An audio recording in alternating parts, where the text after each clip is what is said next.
Thank you very much, and good Sabbath to everybody. Hope you had a good week, and it's warming up. It's kind of nice, kind of a little discomforting. It's funny, when you live in an area for a while. I grew up in California, and you get used to the heat after a while, and then I never really loved those months long of 100-degree weather. Then you come here and you start getting into the upper 80s and 90s, and it's like, whew, it's hot. But anyway, we are enjoying it, and I think we're finally drying out a little bit and getting a little bit of growth in our gardens here, which is wonderful. And so in any case, today's message is going to be a bit of a history lesson as well as a lesson in prophecy. And I want to begin with the introduction to this message by noting the fact that the Middle East has long been a cauldron of barely controlled hostility. It is the place where mankind began his existence. It's referred to by historians and archaeologists as Mesopotamia. And war has ravaged this area for thousands of years. The Middle East has seen the rise and fall of many empires, beginning with Nimrod's Babylon, moving on to an empire called the Ablaite, the Akkadian, then the dynasty of Ur. There has been Egyptian and Assyrian and Chaldean and Median and Persian, Hittite, Phoenician, Armenian, Seleucid, Roman, and these are just to name a few of them. Of course, the rise and fall of Israel and Judah took place in this region, and this area has likely been the bloodiest piece of land in all of human history. The violence continues to this day. It makes headlines all around the world, and I think for the last several years we haven't seen as many of those headlines in this part of the world due to the fact that the media is focused on politics and wokeism and this agenda going on both sides of the parties. But most of the conflict for the last several thousand years in the Middle East has been the result of a race and creed of people known as Arabs. Now, Arab falls into the category of Semites due to their relationship to Noah and his son Shem. The Hebrew people are also known as Semites. But a contrast has been noted in recent centuries due to the fact that the Arab people are trying to distance themselves from having any relation to the Hebrews and the Jews. But this contrast between those now distant cousins actually began long before, when a man known as Abram fathered a son known as Ishmael. Now, it's a fascinating story, and it's one that you might be somewhat familiar with. Perhaps you don't know all the details, and it's one that we should understand, at least know in part, so that we recognize the fact that the Arab people have not only been significant players in the course of history, but they will continue to be players in historic events that lead up to the end of the age. And so let's go to Genesis 16 to begin their story. I turned way too far. Genesis 16. To some people, this message might contain a bit of review, but also, I think, a helpful reminder to those who might be aware of the subject. For others, this is something that perhaps they didn't know much about, or at least did not fully understand. But the Arab history begins with the man once known as Abram. And Abram, as we understand, was called by God to come out of his land, or I guess it would be considered his homeland, at least by birth, a land called Ur of the Chaldees, homeland to not only to the Ur dynasty, but also to the Chaldeans. Abraham was promised to inherit promised by God to inherit a fertile territory where he would become a father of many nations. Now, his travels took him to Egypt on more than one occasion, and in Egypt, he experienced a very stressful predicament that resulted in Abram acquiring more property than he previously had, including some Egyptian servants. Now, one of these Egyptian servants was a woman by the name of Hagar. Now, all this time, Abram's wife, then known as Sarai, it's actually correctly pronounced Sarai, but in any case, Abram's wife had not given birth to the son of promise as they had hoped, and her advanced age led to an anxious proposal. In Genesis 16, verse 2, mixing up some numbers here, verse 2, so Sarai said to Abram, "See now, the Eternal has restrained me from bearing children," which wasn't the case, but that's how she perceived it. "Please go in to my maid. Perhaps I shall obtain children by her." And Abram heeded the voice of Sarai. That means he listened to her and he agreed that he would do this. And then Sarai, Abram's wife, took Hagar, her maid, the Egyptian, and gave to her husband Abram to be his wife. So she became like a wife to him, a second wife, the one that was not as favored as his first wife, but nonetheless, she would have no sexual relation with any other man. And after Abram had dwelt 10 years in the land of Canaan, that's when this event had occurred. So he went in to Hagar, and she conceived, and when she saw that she had conceived, her mistress became despised in her eyes. So after Hagar had become pregnant with Abram's child, she had contempt for Sarai. And this in turn led to Hagar being treated harshly by Abram's beloved wife. While pregnant, Hagar fled into the wilderness, and the angel of God appeared and spoke to her, and he gave her both important and also motivating information about the child in her womb. In verse 7 of this same chapter, the angel of the Eternal found her by a spring of water in the wilderness, by the spring on the way to Shur, and he said, "Hagar, Sarai's maid, where have you come from, and where are you going?" Now he knew, he just wanted to hear from her. She said, "I am fleeing from the presence of my mistress, Sarai." And the angel of the Eternal said to her, "Return to your mistress, and submit yourself under her hand." And then the angel of the Eternal said to her, "I will multiply your descendants exceedingly, so that they shall not be counted for the multitude." And the angel of the Eternal said to her, "Behold, you are with child, and you shall bear a son. You shall call his name Ishmael, because the Eternal has heard your affliction. He shall be a wild man. His hand shall be against every man, and every man's hand against him. And he shall dwell in the presence of all his brethren." So God had known about Hagar's maltreatment. He heard her prayers. Obviously, she was praying to the God of Abraham. But she was instructed to go back and to face this, to tolerate it. She was promised a great reward as a reason for returning and tolerating the abuse. So Hagar's descendants was prophesied to be more numerous than could be measured by, simply counting by men. Being able to count that high would take you in a lifetime, or more than several lifetimes, to be able to count the number eventually. And she was told that her son's name would be Ishmael, and this is a term meaning God will hear. So he did hear, and he answered.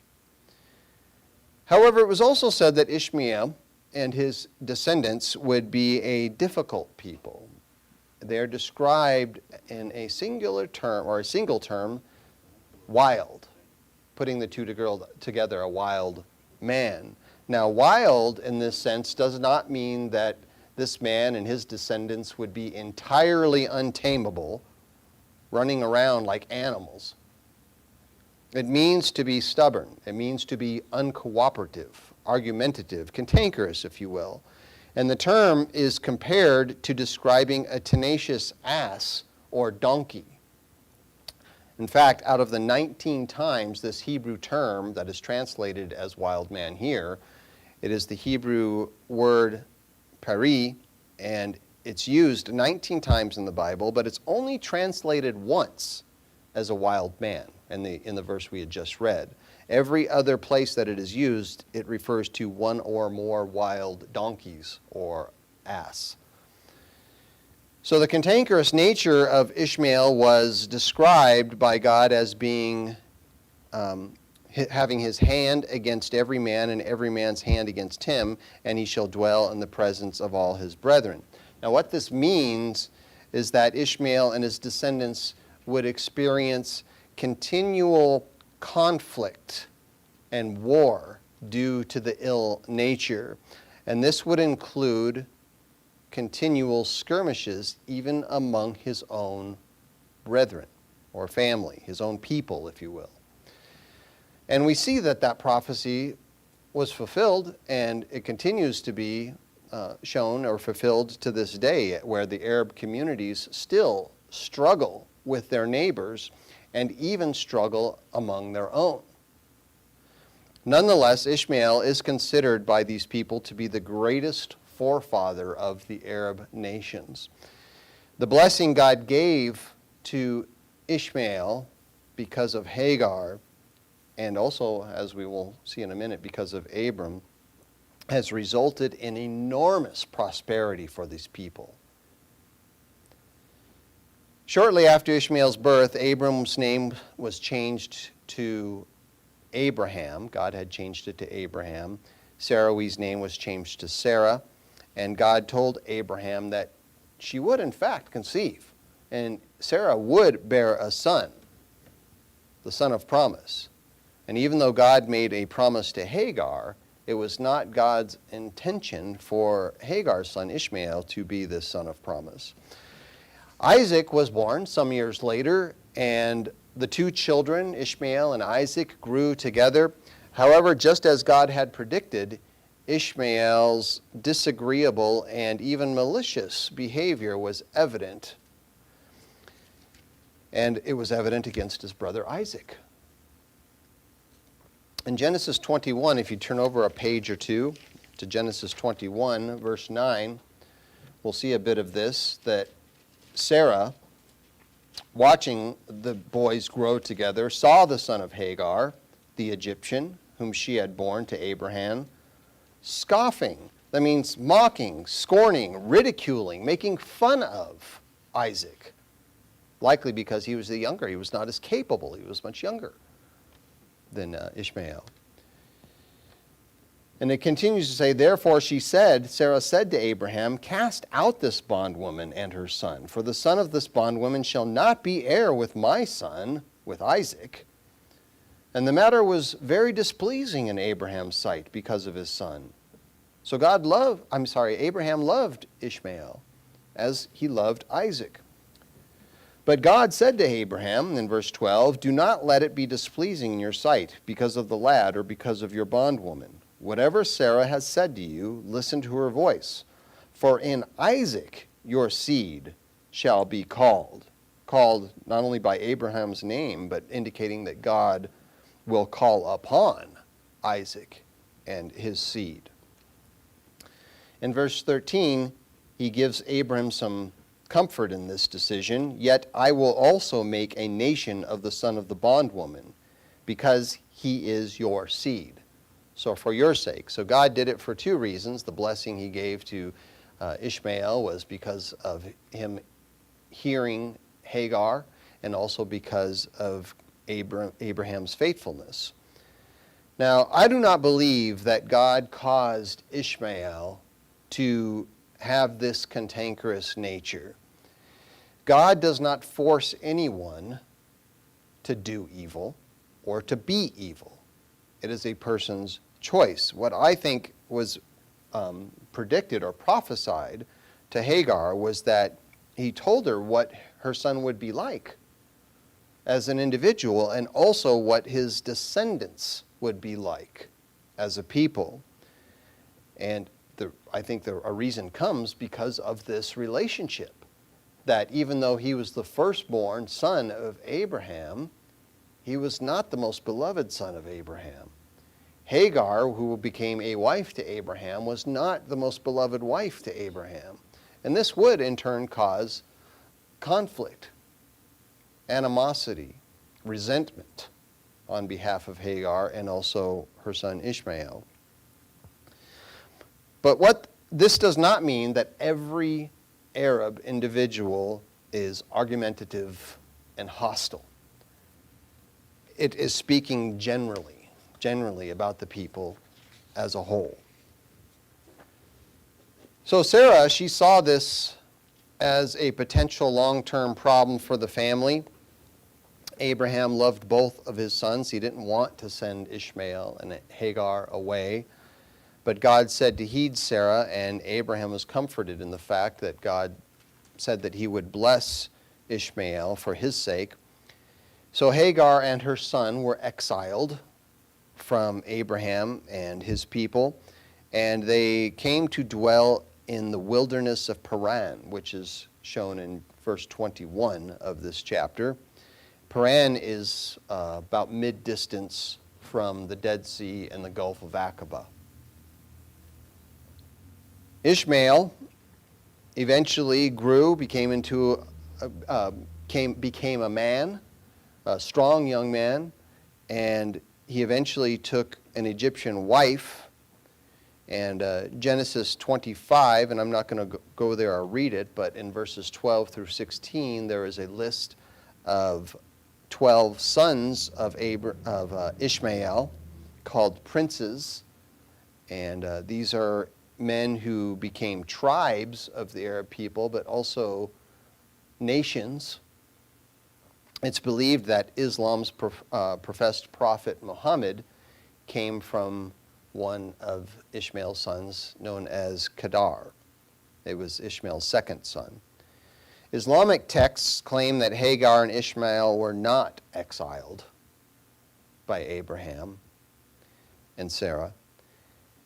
Islamic texts say that they were taken to Mecca by Abraham, and they say that God actually ordered Abraham to make this journey to Mecca and to build what they call the Kaaba, I think that's how it's pronounced, which is a square stone structure at the center of Islam's most important mosque. Of course, that scenario conflicts with the Bible. In fact, Mecca is more than 600 miles from Paran. And so one of the books is inaccurate or false, and it's not the book of Genesis. Given the incompatible mindset between Hebrews and Arabs, it's not surprising that they have conflicting holy books. The continuing animosity between Ishmael and Isaac is evident between Arabs and Jews unto this very day. There are both micro and macro aggression that is noted all throughout history between these people. To add fuel to this genetic fire, Isaac eventually grew into a man, and he married a woman named Rebekah. And when Rebekah had become pregnant, she had twins in her womb. And these twins in Genesis 25 seem to be irritated with one another even before birth, even while they were in the womb. That must have made Rebekah's pregnancy very uncomfortable. This is noted in Genesis 25 and verse 22, where it says that the children struggled together within her.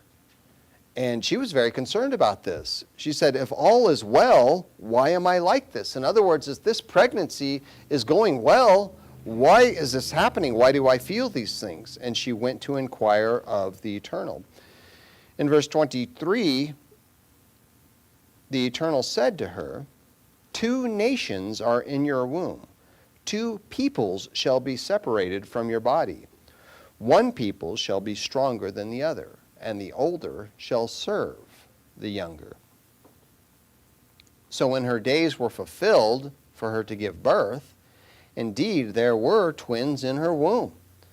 And the first came out red. He was like a hairy garment all over, so they called his name Esau. And Esau is an expression meaning rough or hairy. And when it says that he was red, it doesn't mean literally the color like bright red. It just means a pigment of red. Afterward, his brother came out in verse 26, and his hand took hold of Esau's heel. So as the child was coming out of the womb, here we have Esau's hand coming out and grabbing onto, Jacob's hand coming out and grabbing onto Esau's heel. And so his name was called Jacob. And Isaac was 60 years old when she bore them. So the boys grew, and Esau was a skillful hunter, a man of the field, but Jacob was a mild man, dwelling in tents, more of a thinker, if you will. And Isaac loved Esau because he ate of his game, but Rebekah loved Jacob. So clearly, the 2 parents, one favored one child and the other favored the other child for different reasons. And it wasn't that they didn't love the other child, it's just that they favored one over the other. And so we see that the formative years after birth, they are not entirely mentioned, only just a bit of information, but we can read between the lines, if you will, understanding what God said these people would be like. And we see that there was consistent tension between Esau and Jacob.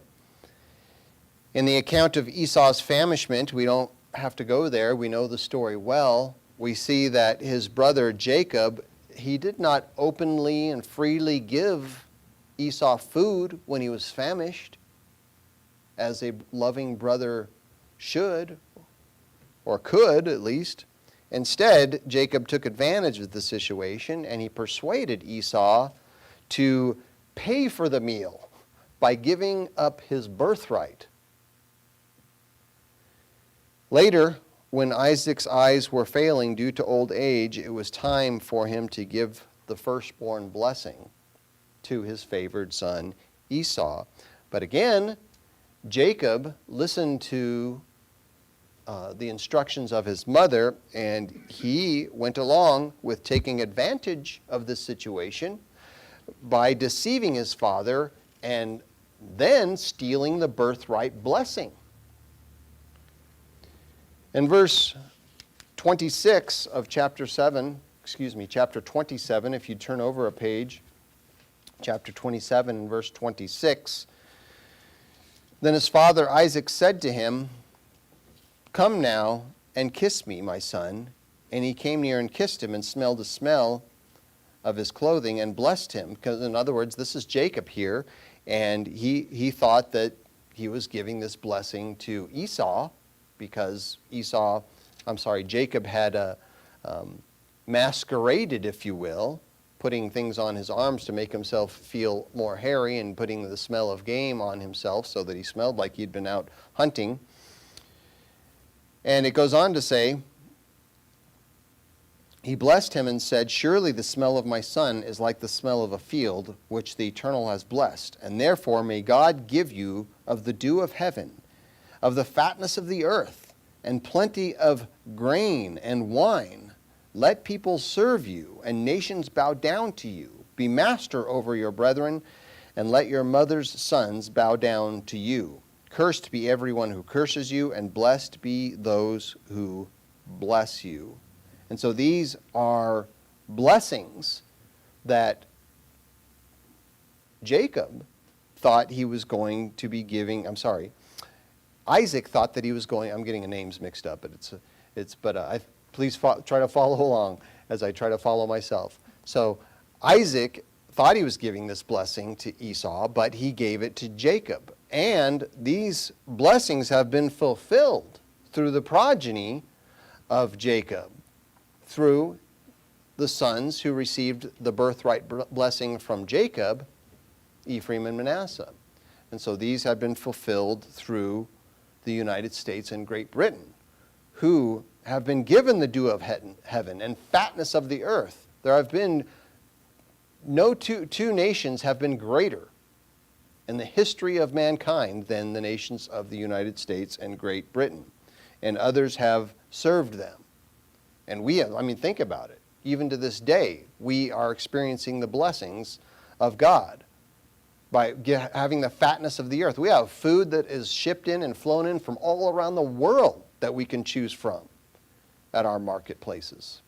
This is not found everywhere, but we enjoy it because of this blessing. And so when Esau found out that he had been cheated by his brother Jacob, he asked Isaac if there was not another blessing for him. In Genesis 27 and verse 39, Isaac, his father, answered and said to him, and here's the blessing for Esau, "Behold, your dwelling shall be of the fatness of the earth, and of the dew of heaven from above." So you're going to have great things. Your people will have many great things. However, by your sword you shall live, and you shall serve your brother. And it shall come to pass when you become restless that you shall break his yoke from your neck. And this is a prophecy that has been fulfilled in part, but is still being fulfilled today. And it goes on to say in verse 41, that Esau hated Jacob because of the blessing which the father had blessed him. And Esau said in his heart, "The days of mourning for my father are at hand." In other words, when my father Isaac dies, then I will kill my brother Jacob. So Esau's disdain for Jacob seems to have subsided some 14 plus, at least 14 years later, more than 14 years, but it's a minimum of 14 years of separation between these two brothers. And when Jacob had returned to this land, Esau did not greet him with anger. He greeted him with a kiss. And it was kind of beautiful that they rekindled their kinship for one another. But the disdain was rekindled by Esau's descendants, and it's something that continues to this day. Now, another reason for this can be found when we consider the women that Esau took as wives. You see, Esau married several women, and all of them were from undesirable cultures. In Genesis 28 and verse 8, it says that Esau saw that the daughters of Canaan did not please his father Isaac. So Esau went to Ishmael, in other words, to the house of Ishmael, and he took Mahalath, the daughter of Ishmael, Abraham's son, the sister of Nebajoth, to be his wife, in addition to the wives he had had. So he had wives before this, Canaanite wives, and that did not make Isaac happy. And so he went and he said, well, maybe I'll take a daughter of Ishmael, and this will be pleasing in his sight. I don't think this was really much better. But in any case, it's important to understand that the animosity that was prophesied by God was passed down from Ishmael to his sons and daughters, and it then included descendants of Esau. This, despite the fact that Arabs and the Jews are actually cousins. Now, they would not admit it. Jewish people would admit it today, but Arabs would not admit this today because the hatred for those people is so strong. Arabs today exist in many nations found around in the world, such as Egypt, Iran, Iraq, Arabia, Turkey, and several other countries.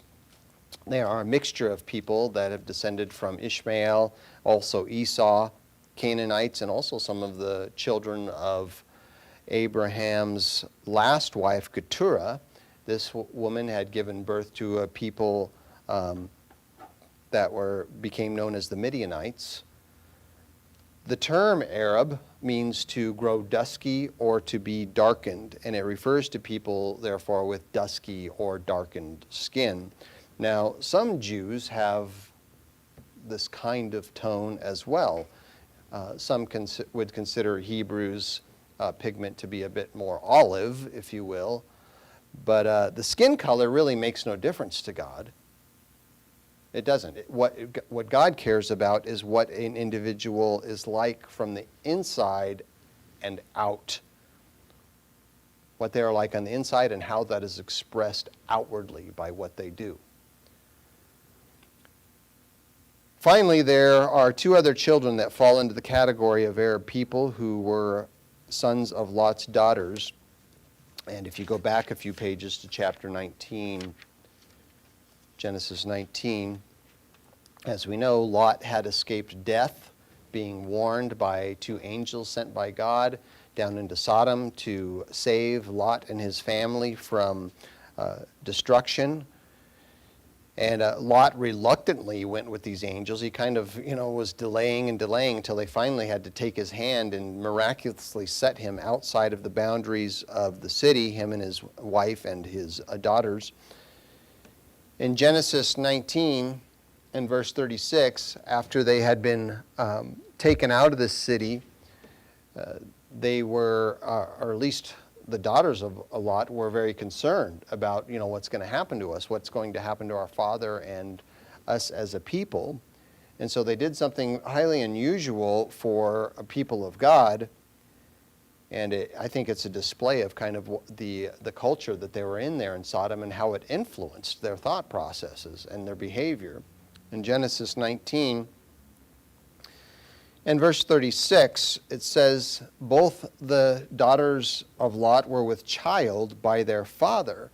Now, how this came to occur was that these daughters had gotten him so drunk that he did not even know really what was going on. And they aroused him in a way to where they had sex with him.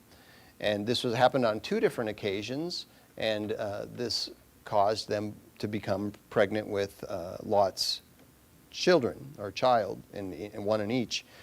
And it says that the firstborn, in verse 37, bore a son and called his name Moab, and he is the father of the Moabites to this day. Now, the people of Moab are found in Jordan today. And the younger, she also bore a son and called his name Ben-Ami. He is the father of Ammon to this day, and we're familiar with that expression. And Ammon actually is the capital city of Jordan today. So this nation, these people have genetics going all the way back to Lot.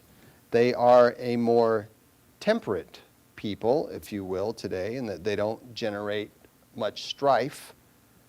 Regardless, the people known as Arabs have long been a people whose religion does not align with the faith of Lot or Isaac or Abraham, their father.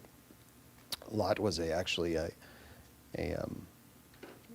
not a child of Abraham, but he was a relative, a nephew of Abraham. The majority of Arab people have long been idolatrous and evil in much of their doings and brutal, even to each other. And one of the more prominent and godless sons of these people was a man known as Amalek. And so let's look at that for just a moment to understand Amalek. And this is Genesis 36. Genesis 36. Genesis 36 and verse 6 says, Then Esau took his wives, his sons, his daughters, and all the persons of his household, his cattle and his animals, and all his goods, which he had gained in the land of Canaan. And he went to a country away from the presence of his brother Jacob, for their possessions were too great for them to dwell together. There would be strife, and the land where the strangers could not support them because of their livestock. So Esau dwelt in Mount Seir. Esau is Edom. And this is the genealogy of Esau, the father of the Edomites in Mount Seir. And then it goes on to list names of Esau's sons, Eliphaz, the son of Adah, and the wife of Esau, Ruel, the son of Basemath, the wife of Esau. The sons of Eliphaz were Teman, Omar, Zephah, Gatam, and Kenaz. Now Timnah was the concubine of Eliphaz, Esau's son, and she bore Amalek to Eliphaz. These were the sons of Adah, Esau's wife. And so a grandchild, Amalek, it appears, became a people known as the Amalekites. And it names a whole lot of other people, if you continue reading, a slew of children and grandchildren, dukes and kings and people that came from Esau. But Amalek became the father of a people that Israel would later have much interaction with. These people would be extremely violent toward the people of Israel, and the Amalekites were not only brutal, they were spiteful to the people of Israel. So much so that God said, because of their evil demeanor, their wickedness, and their violence, unnecessary violence, that God said he would utterly blot out Amalek. A long-standing term coined by God is to remember the Amalekites. And he said this several times to the people. Remember what the Amalekites did. Don't forget this. Do not treat them kindly. We need to get these people away from you and out of your lives. And that is a term is been used even up to modern times by Jewish people who continue to use the term. Remember the Amalekites. They did things out of spite and out of hatred. So these beginnings, they give us a good general understanding of the people known as Arabs, and we know where they came from, and that God said that people would continually be argumentative and hostile and unreasonable, at times even brutal, even to their own. Is there somebody coming in the door? Might want to. Okay. Most Arabs today would consider themselves Muslim, which is a believer in the religion of Islam. Muslims claim to worship the one God of Abraham, who they call Allah, but it is not the same God of Abraham. It is not the God that you and I worship. Theirs is a corrupt version of God, and it does not align with the religion of Jews and Christians. Despite this, the current Pope, Pope Francis, has chosen to attempt making alliances with the Arab people. And he said this about the Islamic people. He said, Pope Francis was quoted as saying, "Christians and Muslims are brothers and sisters." That's not true. We do not share the same faith. We do not worship the same God. Even though the Quran recognizes Jesus as a prophet, and the Quran even says that Jesus' birth came from a virgin, the Quran places Muhammad above Jesus and says this about those who are not Islamic. And I'm going to quote a few scriptures from the Quran that says, "Kill them wherever you find them and fight them until there is no more unbelief and worship is for Allah alone." It says in another place, "Strike off their heads and strike from them every fingertip."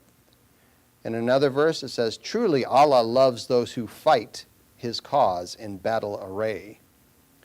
Another verse in the Quran says, "The messenger of Allah said, I have been commanded to fight against people till they testify that there is no God but Allah, and that Muhammad is the messenger of Allah."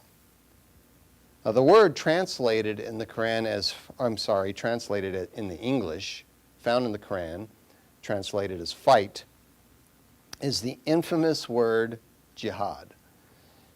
Jihad can refer to an inner struggle between good and evil that Muslims say that they have, but it is also what Muslims call a holy war that has included a call to remove the heads of infidels.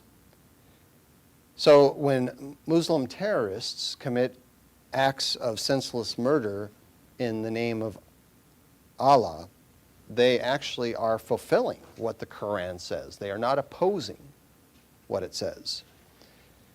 Now, not all Muslims, the reason I bring this up is because not all Muslims agree with such extreme violence. Some actually say that Islam and Muslims are a peaceful people. But a Muslim's peacefulness, if they have it, is actually inconsistent with what the Quran fully teaches. Doug Ponder, an article I read by this man, said this after a study of the subject. He said that most Muslims are not peaceful because of Islam, but in spite of Islam. The Apostle Paul had quoted Abraham's wife Sarah when he gave an allegory about Hagar and Ishmael. And he said this, and you don't have to turn there, it's found in Galatians 4 in verse 31, where he said, "To cast out this bondwoman and her son, for the son of this bondwoman shall not be heir with the son of the free woman." And Paul went on to say, "Brethren, we are not children of the bondwoman, but of the free." And so he wasn't talking just genetically. He was talking about spiritually, about what motivates us, about the God that we worship. We are not to be like those who have gone astray. And a point could be made that this relates to the fact that Muslims will not be born again. They will not become a part of God's kingdom if they remain Muslim. Jerusalem above is not represented by the Kaaba in Mecca.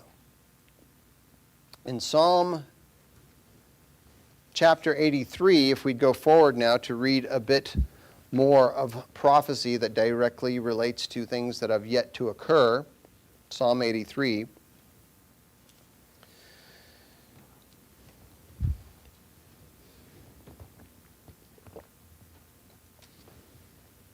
It was during the early 600s, not 16, but the early 600s AD, that the religion of Islam began to form.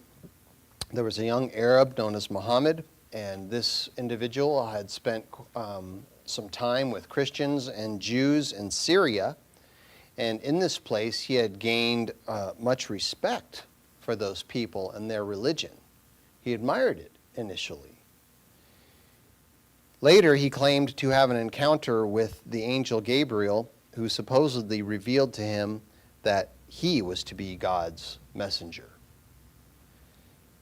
After this delusion of grandeur, Muhammad developed a code of behavior that included doctrines such as a coming end of the world, that God would judge humans mercifully if they would submit to God's will, and that people should pray to God in gratitude. Now, this sounds a lot like the teachings of the Bible, because it is the teachings of the Bible.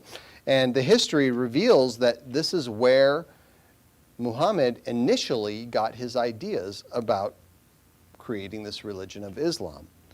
So this man, considered by Muslims to be the last and most perfect prophet, what they call him, even above Jesus Christ, his teachings are recorded in the Quran, and during the 2 centuries after Muhammad's death, the laws of Islam were codified in writings called Sharia.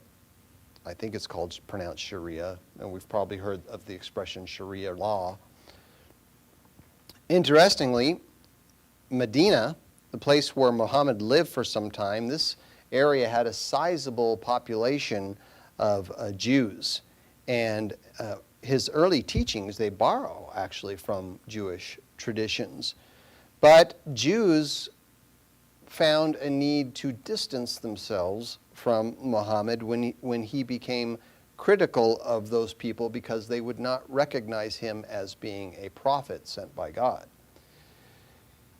So Muhammad began to reject the Jews. He even grew to despise them. Once it was clear that the Jews were not going to accept his self-exaltation, that Muhammad began to minimize and then to eliminate Jewish influence from his beliefs. A few examples is that he shifted from the Jewish tradition of turning toward Jerusalem, the direction of Jerusalem when they pray, to teaching people to turn toward Mecca when they pray. Muhammad had made Friday the Arab Sabbath and had rejected the seventh day. And we've probably heard about the Muslim call to prayer on Friday, and it's because of that teaching. Muhammad renounced the Jewish dietary laws, but he only kept the prohibition of consuming pork. He continued to recognize that Arabs were descendants of Abraham through Ishmael, but Abraham's connection to the Jews was later denied. Muhammad asserted that Abraham is the patriarch of Islam and that Abraham is not the patriarch of the religion of the Jews. Now, some of the consequences of Muhammad's frustration during that time was the expulsion of 2 tribes of Jews that lived in Medina and the murder of all the members of a 3rd Jewish tribe, except for women and children who were sold into slavery. The result has been this long-term animosity that comes from a number, not just from Muhammad, but from a number of inflammatory statements that can be found in the Quran. A few of them are, God assail them, how they are perverted, referring to the Jewish people. It says they have taken their rabbis and their monks as lords apart from God. In other words, putting Jews in the category of idolaters. It also says in one scripture in the Quran, thou will surely find the most hostile of men to be the believers that are Jews and the idolaters. So putting them in the category of the worst of people. Muhammad died it's believed in the year 632. I think that's accurate. His followers had further developed this religion of Islam. It's a religion that now dominates the Arab world. And when the various tribes formed an alliance under Islam, they conquered much of the Middle East and took Jerusalem in the year 638. And they claimed that this is the place where God tested Abraham by asking him to sacrifice Ishmael, not Isaac. Centuries later, they lost control of Jerusalem during the Crusades, but they reconquered the holy city in the year 1291. The Muslim rule of Jerusalem lasted for nearly 7 centuries after that. It was during World War II that we saw an alliance, somewhat of an alliance between Nazi Germany and Arab peoples because they shared this dislike of the Jews. After World War II, the Arabs in this area were betrayed by Western nations, and Jerusalem was taken from them, violently taken, and was made way for the restoration of a Jewish state. And of course, this fueled the animosity. In an interview during Obama's presidency, he referenced what he called his Muslim faith. Now, some would say that this was a mistaken misuse of words. I think it was actually very revealing. Now, there's no question that Arabs have played a major role in altering the course of history, and they continue to be intimately involved in the future of America and also the future of the world. Tragically, we see that America has vastly fallen asleep at the wheel, if you will, and we have actually supported jihad, violent extreme Islamic terrorism, by sending hundreds of millions, if not billions of dollars to nations and people that not only hate Israel, they hate America and Western culture. And I see this as God's fulfillment. Oh, you're trying to buy your lovers.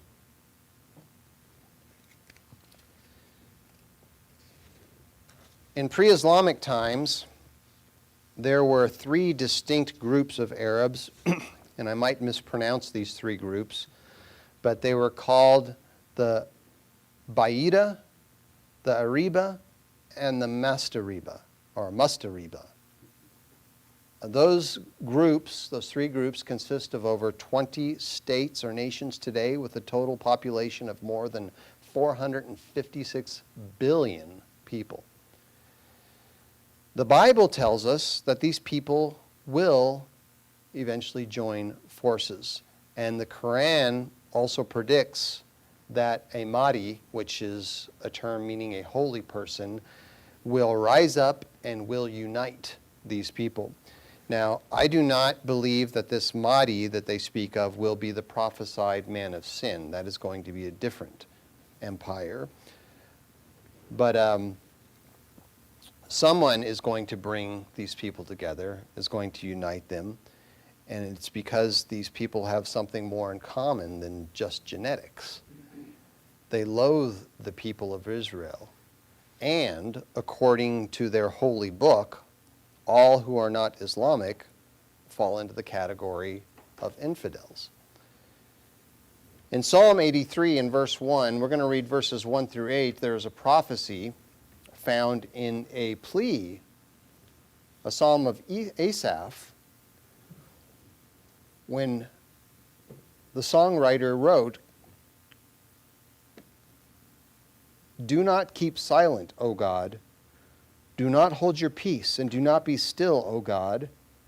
For behold, your enemies make a tumult, and those who hate you have lifted up their head. They have taken crafty counsel against your people, and consulted together against your sheltered ones." And this is an expression, it's translated in the King James Version as hidden ones, and it means people that are reserved or protected. Counseled against these people. They have said, "Come and let us cut them off from being a nation, that the name of Israel may be remembered no more."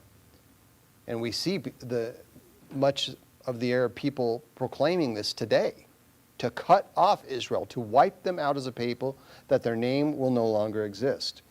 For they have consulted together with one consent. They form a confederacy against you, the tents of Edom and the Ishmaelites, Moab and the Hagrites, Gebal, Ammon, and Amalek, Philistia, with the inhabitants of Tyre. And then it goes on to say, Assyria also has joined with them, and they have helped the children of Lot. And so we see many familiar terms right here referring to Arab people, and also somewhat of an alliance with people of Assyria, who, as we understand, became the German people because they share this common dislike for the Jews. So this has not yet been entirely fulfilled. It's something that is going to occur at the end of the age when two world powers arise, one called the King of the South and the other the King of the North. And this is also mentioned in the prophetic writings of Daniel. If you'd go forward to the book of Daniel, and we're going to read a bit of chapter 11. The future world power called the King of the South represents a confederacy of Arab tribes or nations. And such unity has taken place in the past under a caliph, and a caliphate will occur again. It will begin with another world power led by a charismatic man who also has delusions of grandeur, called the King of the North. And the King of the North is prophesied to come against the King of the South. In Daniel 11, and this is a lengthy prophecy that dates all the way back to the time of Cyrus, and then there are some types found out throughout this chapter of things that were fulfilled in the past, but fulfilled after Daniel had given the prophecy, but also have yet to be entirely fulfilled. In verse 36 of Daniel 11, we'll read some of what is going to take place in the future. where it says that this king, and it's talking about the king of the north here first, says, then the king shall do according to his own will. He shall exalt and magnify himself above every god, and shall speak blasphemies against the God of gods, and shall prosper till the wrath has been accomplished. For what has been determined shall be done. And going on, giving further information about this future leader of this empire, he shall regard neither the God of his fathers, nor the desire of women, nor regard any god, for he shall exalt himself above them all. But in their place he shall honor a god of fortresses, and a god which his fathers did not know. He shall honor with gold and silver, with precious stones and pleasant things. And he shall act against the strongest fortress with a foreign god, which he shall acknowledge and advance its glory. And he shall cause them to rule over many, and divide the land for gain. And then it goes on to say that at the time of the end, in verse 40, the king of the south shall attack him, come against the king of the north, and the king of the north shall come against him, like a whirlwind, with chariots and horsemen, and with many ships. And he shall enter the countries, overwhelm them, and pass through. He shall enter then the glorious land. And this is talking about Jerusalem and Israel. And many countries shall be overthrown, but these shall escape from his hand: Edom, Moab, and the prominent people of Ammon. Perhaps it's because of their temperament. And then he shall stretch out his hand against the countries, and the land of Egypt shall not escape. He shall have power over the treasures of gold and silver, and over all the precious things of Egypt. Also the Libyans and Ethiopians shall follow at his heels. And so this prophecy about this coming world, these two world powers, the king of the north and the king of the south, is something that Christ actually spoke about, and he gave us warning signs of in Luke 21. And so if you have a ribbon, put it here, or some kind of a marker, and let's turn over to Luke 21 to read a bit of that, because we're going to come back here to Daniel 11. But Luke 21, after Christ was asked about the things that will be signs of his return, the coming end of the age, something in this regard about these two world powers and about the war that will take place is said in verse 20. It says, when you see Jerusalem surrounded by armies, then know that its desolation is near. Let those who are in Judea flee to the mountains. Let those who are in the midst of her depart, and let not those who are in the country enter her. In other words, it is going to be crazy and very violent. Get out. And you can imagine, we're going to have here the king of the north coming down into the Holy Land, and we're going to have Muslims that currently live there, and Jews that live there, and Christians that live there, and all of them are going to be opposed to this man who considers himself to be a god and his empire, and there's going to be war on all sides. In verse 22, for these are the days of vengeance, that all things which are written may be fulfilled. But woe to those who are pregnant and to those who are nursing babies in those days, for there will be great distress in the land and wrath upon this people. And this is because it will be extremely difficult times because of the violence, because of the displacement, because of people fleeing, because of a lack of food, shelter, water. It's going to greatly affect everyone, but particularly those who are pregnant or nursing children. And it goes on to say in verse 24, and they will fall by the edge of the sword and be led away captive into all nations, and Jerusalem will be trampled by Gentiles until the time of the Gentiles are fulfilled.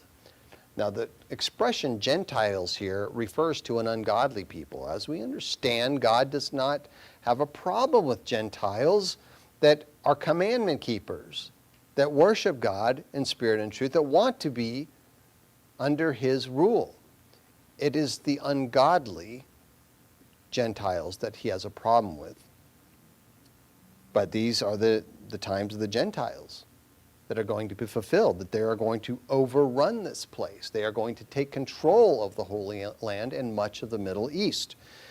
And so if you have a marker, put it here in Luke 21, and let's go back to Daniel 11.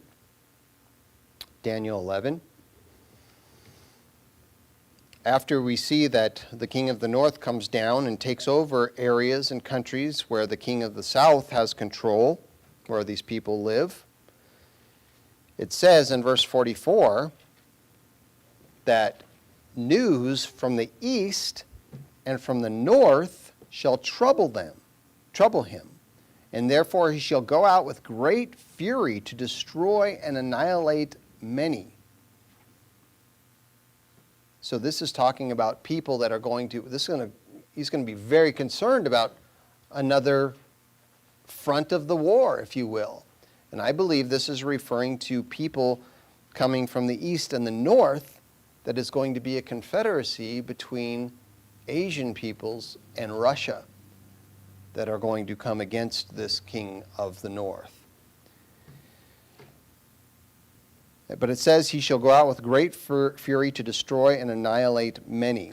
And I believe this may be a reference to Revelation 9:16, where it talks about this 200 million man army that is going to come out to fight. And it goes on to say in verse 45 that he shall plant the tents of his palace between the seas and the glorious holy mountain, yet he shall come to his end and no one will help. So in other words, he's talking about planting a headquarters, if you will, between the seas and the glorious holy mountains. He's talking about the Holy Land. So he's going to take over that land. He's going to have a headquarters in this place. And that is a prophecy that Christ said will be fulfilled before the end of the age. Now, at the end of this age, the king of the south is going to have a prominent role. He's going to push against the king of the north. The king of the north is going to lay waste many of these places where the king of the south and the confederacy of Arab nations have taken hold. And God said that a form of this had happened in the past, but it's going to happen again on a much larger scale. A scripture that might be worth putting in your side notes for this prophecy that we had read here in Daniel 11 is Malachi chapter 1 and verses 3 to 4. This is something that God had said previously. He said this, I'm just going to read it. Esau I have hated and laid waste his mountains and his heritage for the jackals of the wilderness. Even though Edom has said, we have been impoverished, but will return and build the desolate places, thus says the eternal of hosts, the eternal of hosts, they may build, but I will throw down. They shall be called the territory of wickedness, and the people against whom the eternal will have indignation. So God is giving a prophecy indicating that Islam is no longer going to exist eventually. When Christ returns, the only traces of Islam is going to be probably some references in some texts about secular history. All of the mosques, along with all of the Buddhist and Hindu temples and the Catholic cathedrals and the Protestant sanctuaries, these are all going to be destroyed. And the destruction will begin with this massive war between the king of the north and the king of the south, two world powers, but not the only world powers at that time. We see people from the east and the west are going to form and come against the king of the north. Now, interestingly, America, which has played such a prominent role in history in the last 200 to 300 years, America is not mentioned in this prophecy. America is not included. And the reason is because her strength will have already been removed. not a player in the events of World War III. And so back to Luke 21, and we're going to end over there.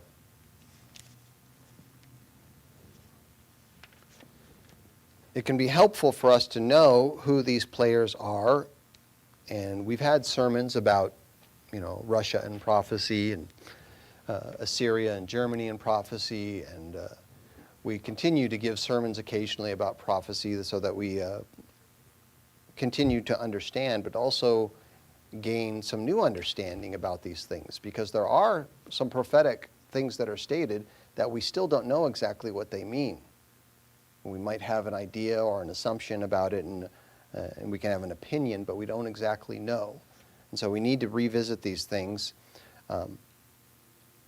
understanding that what has occurred and what is going to happen can help us to prepare, knowing that there is difficult times ahead. And even though most of these people that we've talked about today, they don't even know their own heritage. They don't know exactly where they came from. Some do. The world vastly does not understand, who God's people are. That is, those people that are called at this time. And the world vastly does not understand what is coming, what is going to happen in the near future. But God has revealed it to some, and this gives us an advantage that we can get ready for it. We can prepare for it.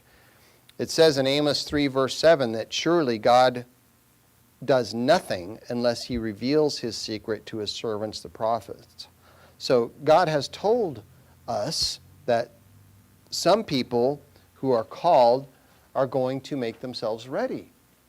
It says that the bride, or Christ's future wife, has made herself ready. Not all who are called. Many are called, but few chosen. Because Christ is looking for the best of the best. Those who are faithful in every way that they can be. And so in this way, God has shown us what we should do. And so we have a choice to make. What are we going to do? What do we do with this understanding?